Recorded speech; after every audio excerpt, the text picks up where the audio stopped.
ಅವ್ರ ಹಿಂದಿ ನನಗೆ ತಿಳಿಬೇಕು, ಯಾಕಂದ್ರೆ ನಾನು ಕರೆಸಿದ್ದಲ್ಲ ಅವ್ರಿಗೆ. बहुत बहुत धन्यवाद पायंग जी, आपके जो प्रोनाउंसिएशन है, भाषा बहुत लोग समझ न सके लेकिन ज़रूर आपका भावना हम समझ सकते हैं.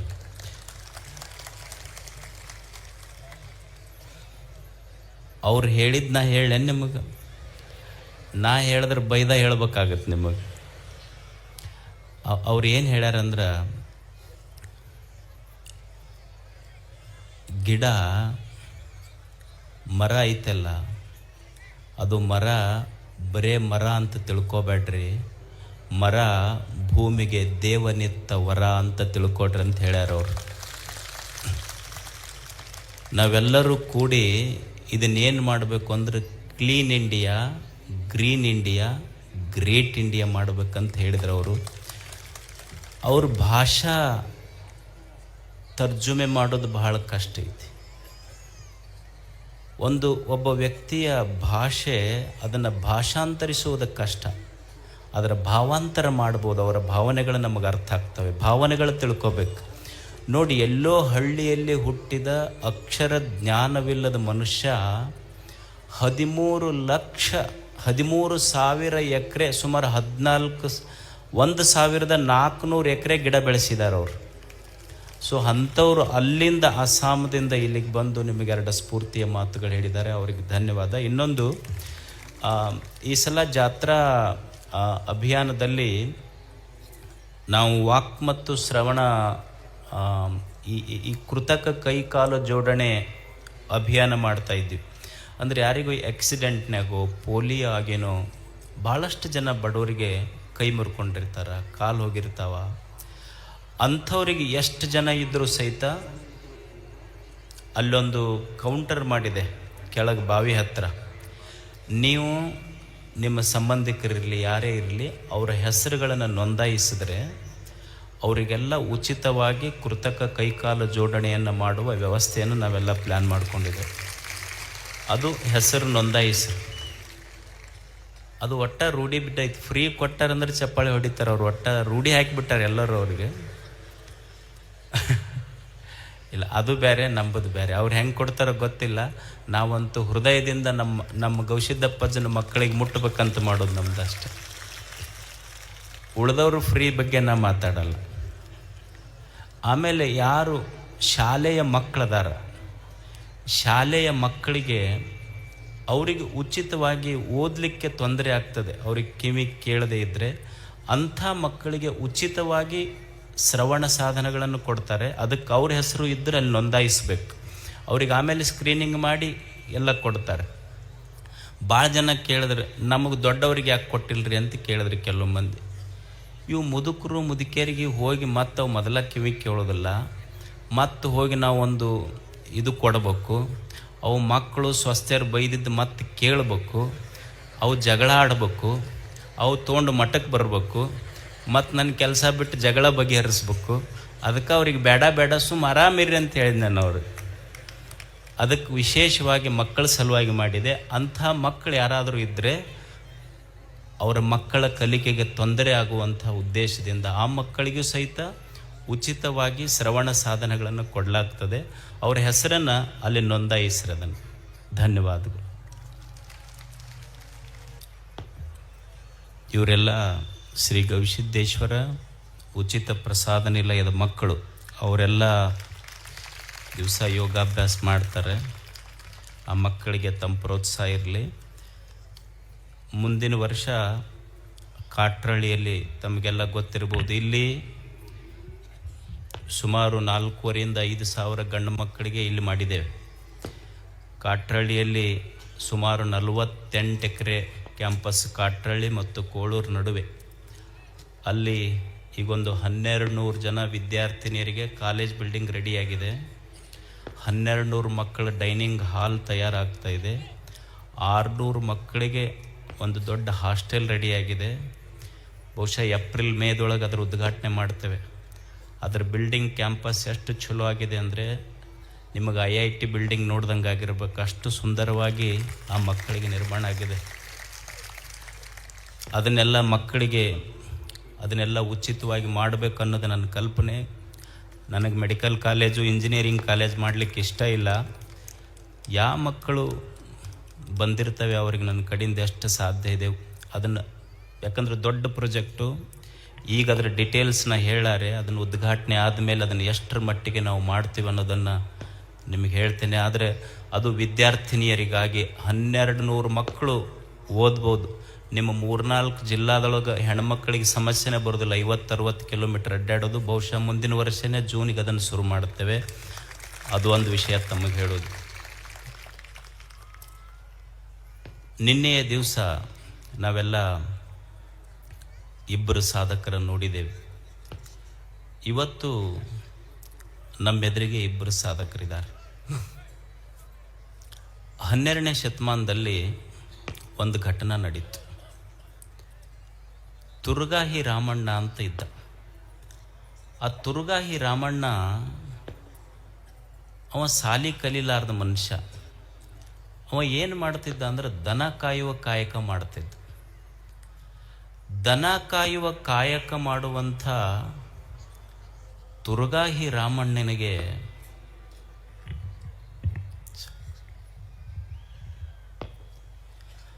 ದನ ಕಾಯುವ ಹುಡುಗನಿಗೆ ಹೋಗಿ ಬಸವಣ್ಣ ಕೈ ಮುಗಿದು ಶರಣು ಶರಣಾರ್ಥಿ ಅಂತ ಹೇಳಿ, ನೀ ದೊಡ್ಡ ಶರಣಪ್ಪ, ನೀ ದೇವ್ರದಿ ಅಂತಂದ. ತುರುಗಾಹಿ ರಾಮಣ್ಣಂದ, ನಾ ಹೆಂಗೆ ದೇವ್ರಾಗ್ತೀವ್ರಿ, ನಾವೆಲ್ಲ ದನ ಕಾಯೋರು ಅಂದ. ಅವಾಗ ಬಸವಣ್ಣವ್ರಂದ್ರೆ, ಇಲ್ಲ ಇಲ್ಲ ನೀನು ದೇವ್ರ. ಅವ ತುರುಗಾಹಿ ರಾಮಣ್ಣಂತಾನ, ನಾವು ದನ ಕಾಯೋರ್ರಿ, ದನ ಕಾಯೋರು ಹೆಂಗೆ ದೇವ್ರಾಗ್ತೀವಿ. ಬಸವಣ್ಣಂದ, ದೇವ್ರದಾನಲ್ಲ ಅವ ಜನ ಕಾಯ್ತಾನ, ನೀ ದನ ಕಾಯ್ತಿ, ವ್ಯತ್ಯಾಸ ಇಷ್ಟೇ. ಕಾಯೋರು ದೇವರಾಗ್ತಾರೆ, ಜನ ದನ ಪ್ರಶ್ನೆ ಇಲ್ಲ. ಅದಕ್ಕೆ ಕಾಯುವವರು ದೇವರಾಗ್ತಾರೆ. ಇಂಥದ್ದೇ ಒಂದು ಘಟನೆ ದೇವದುರ್ಗ ತಾಲೂಕಿನಲ್ಲಿ ನಡೀತು. ಒಂದು ಕೋತಿಗುಡ್ಡ ಅಂತ ಸಣ್ಣ ಹಳ್ಳಿಯಲ್ಲಿ ರಮೇಶ್ ಬಲ್ಲಿದನ್ನುವಂಥ ಒಂದು ಹುಡುಗ ದನ ಕುರಿ ಕಾಯ್ಕೊಂತಿದ್ದ. 12-15 ವರ್ಷದೊಳಗೆ. ಅವನು ಸಾಲಿಗೆ ಹೋಗಿಲ್ಲ, ಅಕ್ಷರ ಕಲ್ತಿಲ್ಲ. ಅಂಥ ಹುಡುಗನ್ನ ಬೆಂಗಳೂರಿನ ಒಂದು ಸಂಸ್ಥೆ ಹೆಲ್ಡ್ ಹೈ ಅವನು ಬೆಂಗಳೂರಿಗೆ ಕರ್ಕೊಂಡು ಹೋಗ್ತು. ಕರ್ಕೊಂಡೋಗಿ ಏನು ಮಾಡಿದ್ರು ಅಂದ್ರೆ ಇಂಗ್ಲೀಷ್ ಕಲಿಯಕ್ಕೆ ಹಚ್ಚಿದ್ರು. ನಾವೆಲ್ಲ ಇಂಗ್ಲೀಷ್ ಪೀರಿಯಡ್ ಇದ್ದರೂ ಹೊರಗೆ ಓಡಿ ಬರೋ ಮಂದಿ ನಾವು. ನಮಗೆ ದೊಡ್ಡ ಸಮಸ್ಯೆ ಅಂದ್ರೆ ಇಂಗ್ಲೀಷ್ ಅಂತ. ಸಾಲಿ ಕಲೀಲಾರ್ದ ದನ ಕಾಯ ಹುಡುಗನಿಗೆ ಹೋಗಿ communication skills, spoken English, basic computer ಕಲಿಸಿದ್ರು.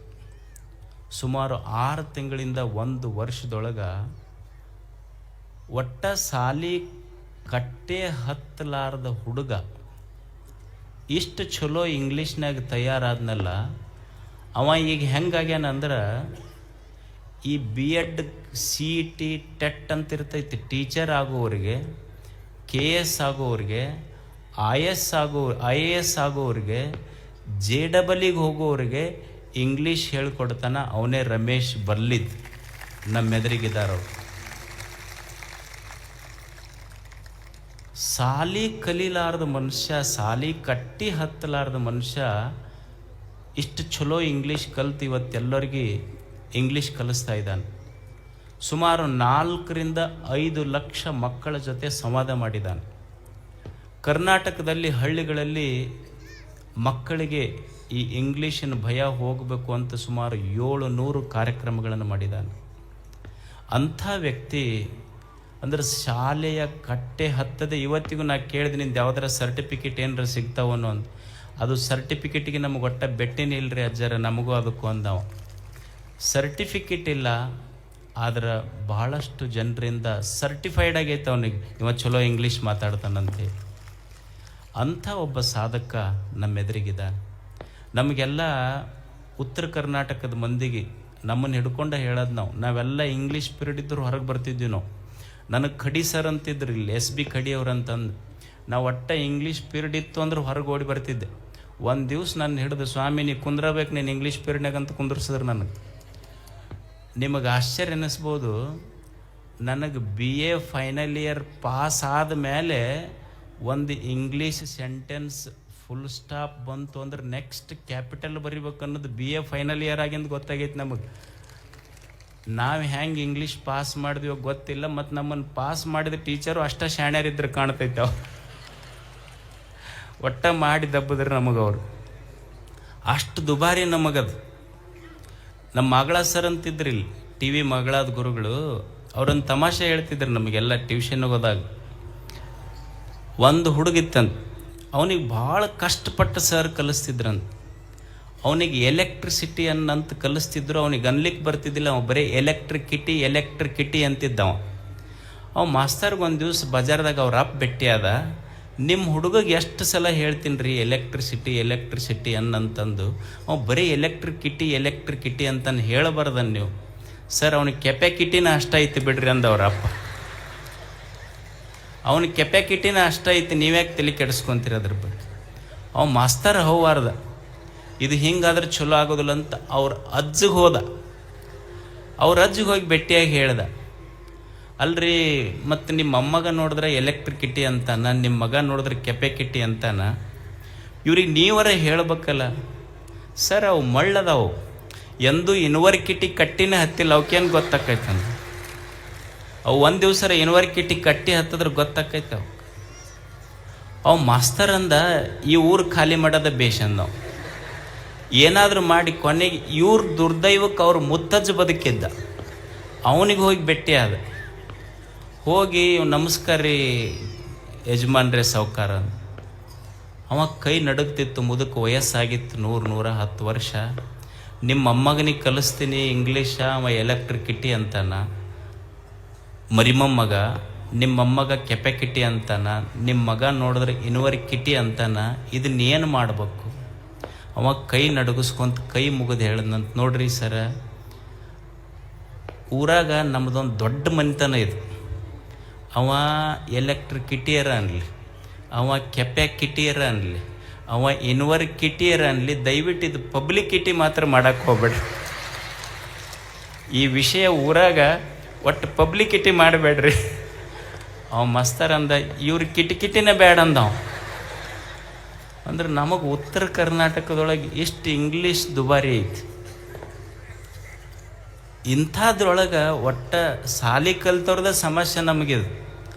ಸಾಲಿ ಕಲೀಲಾರ್ದ ಹುಡುಗ ಇಂಗ್ಲೀಷ್ ಕಲಿತು, ಕಂಪ್ಯೂಟರ್ ಕಲಿತು ಇವತ್ತು KS ಮತ್ತು IAS ಓದುವ ಹುಡುಗರಿಗೆ tuition class, spoken English, grammar ಹೇಳ್ತಾ ಇದ್ದಾನಲ್ಲ, ಇದು ಒಂದು ಸಾಧನೆ. ರಮೇಶ್ ಬಲ್ಲಿದವರು. ನಮ್ಮಲ್ಲಿ ಒಂದು ಗಾದೆ ಮಾತಿದೆ, ನಾವೇನು ಹೇಳ್ತೀವಿ ಅಂದ್ರೆ ಡೂ ಆರ್ ಡೈ, ಹೌದಲ್ಲ? ಡೂ ಆರ್ ಡೈಯಲ್, ಮಾಡು ಇಲ್ಲವೇ ಮಡಿ ಅಂತ ನಾವು ಹೇಳ್ತೀವಿ. ಹಂಗಲ್ಲ, ಡೂ ಆರ್ ಡೈ ಅಲ್ಲ, ಡೂ ಬಿಫೋರ್ ಡೈ. ಇದು ಕಲಿಬೇಕಾಗಿದ್ದು ನಾವು. Do something before you die. ಅಂಥ ಒಂದು ಸಾಧನೆಯನ್ನು ಮಾಡಿರುವಂಥ ರಮೇಶ್ ಬಲ್ಲಿದವರಿಗೆ ಹಡಗಲಿಯ ಪೂಜ್ಯರು ಗೌರವಿಸ್ಬೇಕು.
ಹೋದ ವರ್ಷ ಇದೊಂದು ಅತ್ಯಂತ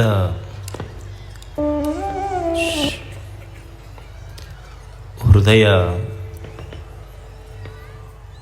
ಕಲಕುವಂಥ ಒಂದು ಘಟನೆ. ಹೋದ ವರ್ಷ ಜನವರಿ ತಿಂಗಳಲ್ಲಿ ಬಾನಾಪುರ ಹತ್ತಿರ ಒಂದು ಆಕ್ಸಿಡೆಂಟ್ ಆಯಿತು. ಆ ಆಕ್ಸಿಡೆಂಟ್ನಲ್ಲಿ ಒಬ್ಬ ಯುವಕ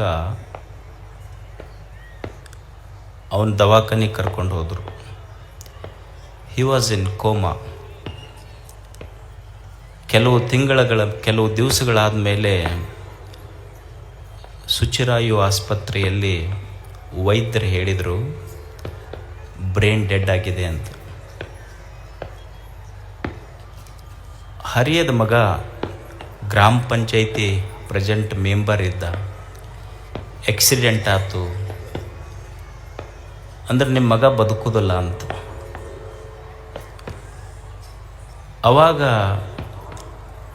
ತಾಯಿ, ಅವ್ರ ಮನೆಯ ಮಕ್ಕಳು ಎಲ್ಲರೂ ಕೂಡಿ ಒಂದು ನಿರ್ಣಯ ಮಾಡಿದ್ರು. ಅವರು ನಮ್ಮ ಮಗ ಅಂತೂ ಸಾಯ್ತಾನೆ, ಬದುಕೋದಿಲ್ಲ, ಮುಂದೇನು ಮಾಡಬೇಕು.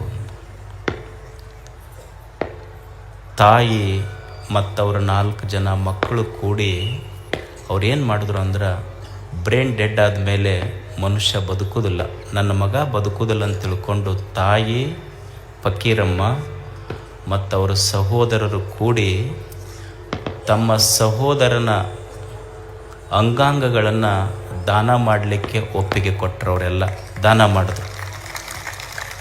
ಇದು ಎಲ್ಲಿಂದ ಅಂತ ಕೇಳಿದ್ರೆ ಅವ್ರು ಹೇಳಿದ್ದೊಂದು ಮಾತು, ನಾವು ಹಿಂದಿನ ವರ್ಷ ಗವಿಸಿದ್ದೇಶ್ವರ ಜಾತ್ರೆಯಲ್ಲಿ ಅಂಗಾಂಗ ದಾನ ಜಾಗೃತಿ ಮಾಡಿದ್ವಿ. ಆ ಅಂಗಾಂಗ ದಾನ ಜಾಗೃತಿಯ ಪ್ರತಿಫಲವಾಗಿ ಅದರಿಂದ ಸ್ಫೂರ್ತಿ ಪಡೆದು ಈ ನಿರ್ಧಾರವನ್ನು ನಾವು ತೆಗೆದುಕೊಂಡ್ವಿ ಅಂತ. ಅವ್ರ ಹೆಸರು ಕಿನ್ನಾಳದ ಮಲ್ಲಪ್ಪ ಹುದ್ದಾರ್. ಅವರು ತೀರ್ಕೊಂಡ್ರು. ಜೀರೋ ಟ್ರಾಫಿಕ್ನೊಳಗೆ ಬೆಂಗಳೂರು, ಮಂಗಳೂರು, ಬೆಳಗಾವಿ ಮತ್ತು ಹುಬ್ಬಳ್ಳಿಗೆ ಅವರ ಅಂಗಾಂಗಗಳನ್ನು ತಗೊಂಡು ಹೋಗಿ ಆತನ ಸಾವಿನಲ್ಲಿಯೂ 4 ಜನರಿಗೆ ತಾನು ಜೀವಂತವಾಗಿಟ್ಟ ವ್ಯಕ್ತಿ ಮಲ್ಲಪ್ಪ ಹುದ್ದಾರ್. ಅದಕ್ಕೆ ಇದ್ರ ಬಗ್ಗೆ ಒಂದು ಸಾಮಾಜಿಕ ಜಾಗೃತಿ ನಮ್ಮಲ್ಲಿ ಬರಬೇಕು.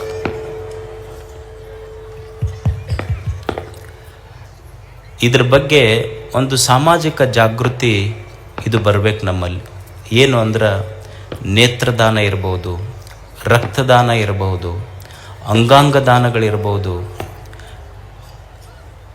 ಈ ದಾನದ ಬಗ್ಗೆ ಕಲ್ಪನೆ ಇರಬೇಕು ನಮಗೆ. ನಿಮಗೆಲ್ಲ ಗೊತ್ತದವಿಲ್ಲ, ಶ್ರಮದಾನ ಗೊತ್ತೈತಿ, ಅನ್ನದಾನ ಗೊತ್ತೈತಿ, ವಿದ್ಯಾದಾನ ಗೊತ್ತೈತಿ. ನಮ್ಮ ಹಿರಿಯರಿಗೆ ಕೇಳಿರಿಲ್ಲ, ಇದನ್ನೆಲ್ಲ ಎದಕ್ಕೆ ಮಾಡಬೇಕು ಅಂದ್ರೆ ಪುಣ್ಯ ಬರ್ತೈತಿ ಮಾಡ್ರಿ ಅಂತಿದ್ರು. ಅನ್ನದಾನ ಗೊತ್ತೈತಿ, ವಿದ್ಯಾದಾನ ಗೊತ್ತೈತಿ, ಶ್ರಮದಾನ ಗೊತ್ತೈತಿ. ಇವು ಮಾಡಿದ ಮೇಲೆ ಪುಣ್ಯ ಬರ್ತೈತಿ ನಿಮಗೆ ಎಲ್ಲರಿಗೆ ಇನ್ನೊಂದು ದಾನ ಪಕ್ಕ ಗೊತ್ತೈತಿ, ಮತದಾನ ಗೊತ್ತೈತಿ ಇಲ್ಲ. ಆದರೆ ಇದರ ದಾನದ ವಿಶೇಷ ಏನಂದ್ರೆ, ನೀವು ಅನ್ನದಾನ, ವಿದ್ಯಾದಾನ, ನೇತ್ರದಾನ, ದೇಹದಾನ, ಅಂಗಾಂಗ ದಾನ ಮಾಡದ ಮೇಲೆ ಪುಣ್ಯ ಫಲ ಸಿಗ್ತೈತಿ. ಆದರೆ ಮತದಾನದ ಹಂಗಲ್ಲ, ಫಲ ಕೊಟ್ಟ ಮೇಲೆ ನೀವು ಅದನ್ನು ದಾನ ಮಾಡ್ತೀರಿ. ಇದು ಅದರ ವ್ಯತ್ಯಾಸ ಅಷ್ಟ. ದಾನಿಯಾಗಬೇಕು ಅಂತ ಅದಕ್ಕೆ ಅವರ ಸಹೋದರರು ಮತ್ತು ಆ ತಾಯಿ ತನ್ನ ಮಗನ ಸಾವು ಎದುರಿಗಿದ್ರು ಸಹಿತ, ಅವ ಸಾಯ್ತಾನನ್ನುವ ಸತ್ಯ ಗೊತ್ತಿದ್ರು ಸಹಿತ, ನನ್ನ ಮಗ ಸತ್ರು, ಅವ ಸಾಯ್ತಾನನ್ನುವ ಸತ್ಯ ಗೊತ್ತಿದೆ, ಆದರೆ ನನ್ನ ಮಗ ಸತ್ರು 4 ಜನ ಮಕ್ಕಳು ಬದುಕಬೇಕನ್ನುವ ನಿರ್ಧಾರ ಅವರ ಕುಟುಂಬ ತಗೊಂತಲ್ಲ, ಅದು ಬಹಳ ದೊಡ್ಡ ನಿರ್ಧಾರ. ಅವರಿಗೆ ಗೌರವಿಸಬೇಕು ಮತ್ತು ಇಂಥ ಕಾರ್ಯಗಳು ನಮ್ಮ ಸಮಾಜದಲ್ಲಿ ಸ್ಫೂರ್ತಿಯಾಗಬೇಕು. ಅಂಥ ತಾಯಿಗೆ ಹಡಗಲಿ ಪೂಜ್ಯರು ಗೌರವಿಸ್ಬೇಕಂತ ಅವರಲ್ಲಿ ಕೇಳ್ಕೊಳ್ತಾರೆ.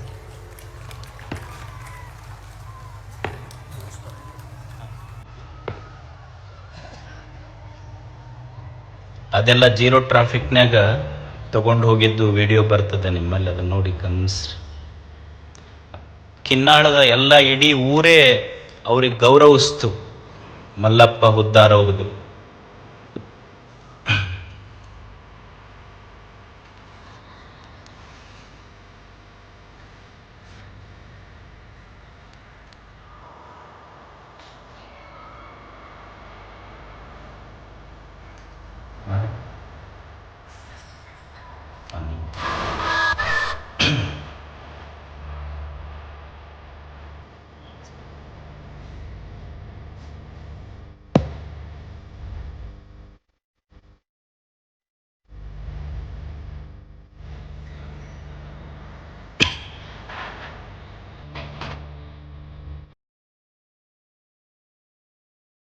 ಆ ತಾಯಿಗೆ ಮತ್ತು ಆ ಕುಟುಂಬಕ್ಕೆ ತಮ್ಮದೊಂದು ಹೃದಯ ತುಪ್ಪಿ ಒಂದು ಚಪ್ಪಾಳೆ ತಟ್ಟಿ.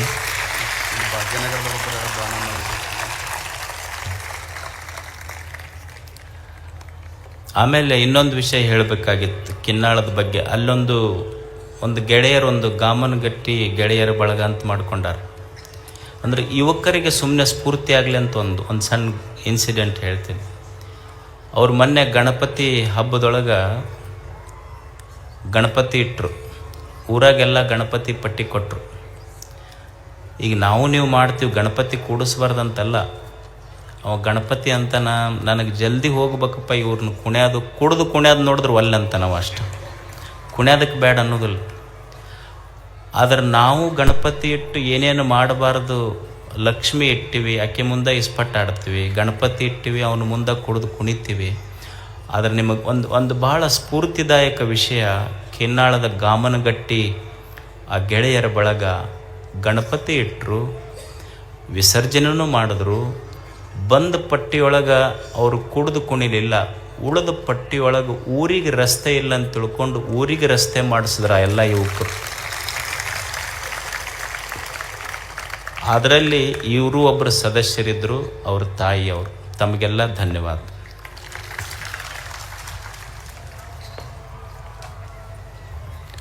ಹೆಚ್ಚಿನ ವಿಡಿಯೋಗಳಿಗೆ ಪ್ರತಿಧ್ವನಿ ಯೂಟ್ಯೂಬ್ ಚಾನೆಲ್ ಸಬ್ಸ್ಕ್ರೈಬ್ ಮಾಡಿ, ಬೆಲ್ ಐಕಾನ್ ಕ್ಲಿಕ್ ಮಾಡಿ.